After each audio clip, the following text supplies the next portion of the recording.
Good morning sir. ঠিক আছে সবাইকে গুড মর্নিং। এই তোরা সবাই স্কুলের ফিস দিসনি কেন রে? এই কদম আলী, তোর 4 মাসের স্কুলের ফিস বাকি আছে, কবে দিবি রে তুই? স্যার আমার একটা গরু আছে, আগে ওই গরুটা বিক্রি করি, তারপর আমি স্কুলের ফিস সব দিয়ে দেব।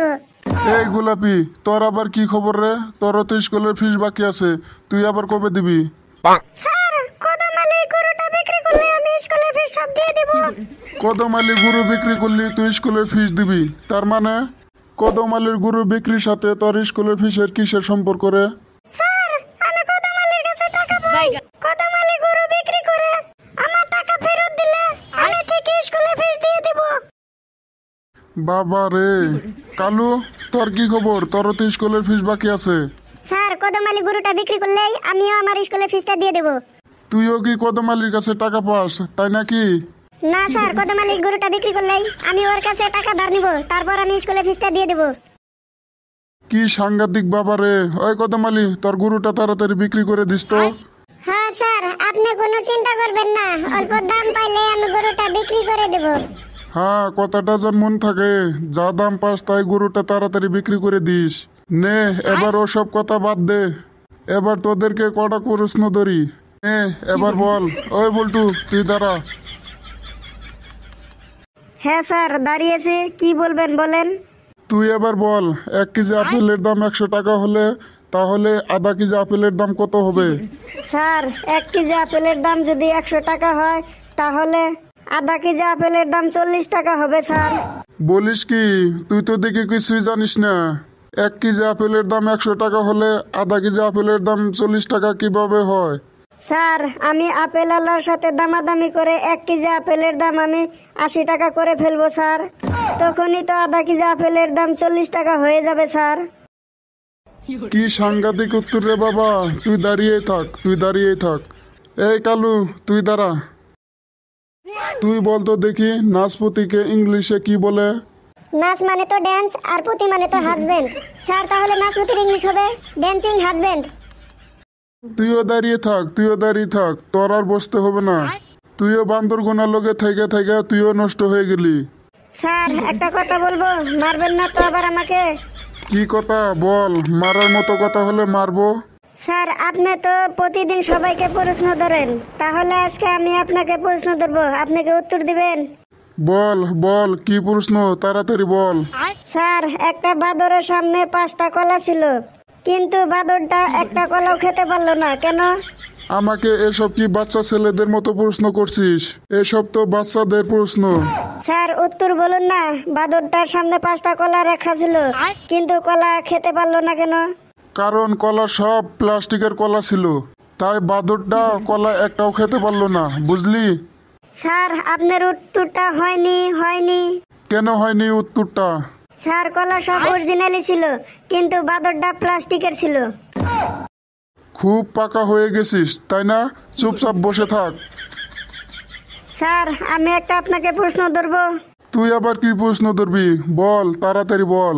স্যার কোন জিনিস ফ্রিজে রাখলেও ঠান্ডা হয় না, আমরা তাকে গরমই বলি? ফ্রিজে এমন কি বস্তু আছে রাখলে ঠান্ডা হয় না? তুই আমার সাথে ফাজলাম কি আরম্ভ করছিস? না স্যার, আমি আপনার সাথে ফাজলাম কি করব কেন? বেশ ঠিক আছে, তাহলে তুই উত্তরটা বলে দে।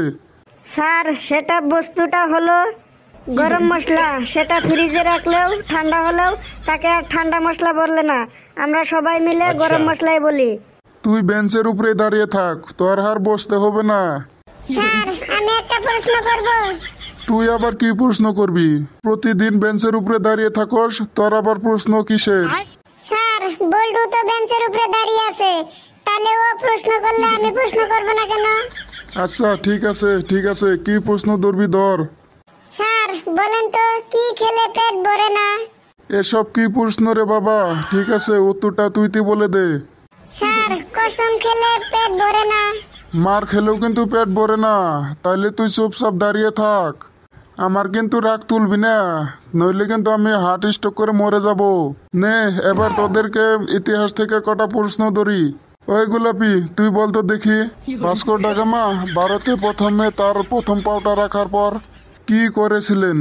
স্যার ভাস্কো ডা গামা প্রথমে তার প্রথম পাও রাখার পর তার দ্বিতীয় পাওটা রেখে তোর আর বসতে হবে না, তুইও ওদের মতো দাঁড়িয়ে থাক বেঞ্চের উপরে। ওই চান্দের বেটা, তুই দাঁড়া, তুই বল তো দেখি। তুই এখন বল 1950 সনে কি হয়েছিল? স্যার 1950 সালে ভারতবর্ষ স্বাধীনতা 3 বছর পূর্ণ হয়েছিল। ঠিকই বলেছিস, 1950 সালে ভারতবর্ষ স্বাধীনতা 3 বছর পূর্ণ হয়েছিল। সবচেয়ে গুরুত্বপূর্ণ কি 1950 সালে সেটা বল। স্যার আমি বলবো। বেশ বেশ বেটা কালু, তুই বল। স্যার 1950 সালে প্রজাতন্ত্র দিবস বলে। বেশ বেশ, তুই একমাত্র ছাত্র, মাঝে মধ্যে তাও শুদ্ধ অ্যান্সারটা দিস। এ বেটা সাওয়া, তুই দেখছি কখন থেকে চুপচাপ বসে আছিস, এবার তুই দাঁড়া। হ্যাঁ স্যার বলুন তো আপনাকে কি সেবা করতে পারি? আমাকে কোনো কিছু সেবা করার দরকার নাই, আমি প্রশ্ন ধরবো, তুই সঠিক উত্তর দে। তুই বল তাজমহল কে বানিয়েছিলেন? স্যার তাজমহল তো মিস্ত্রি বানিয়েছিলেন।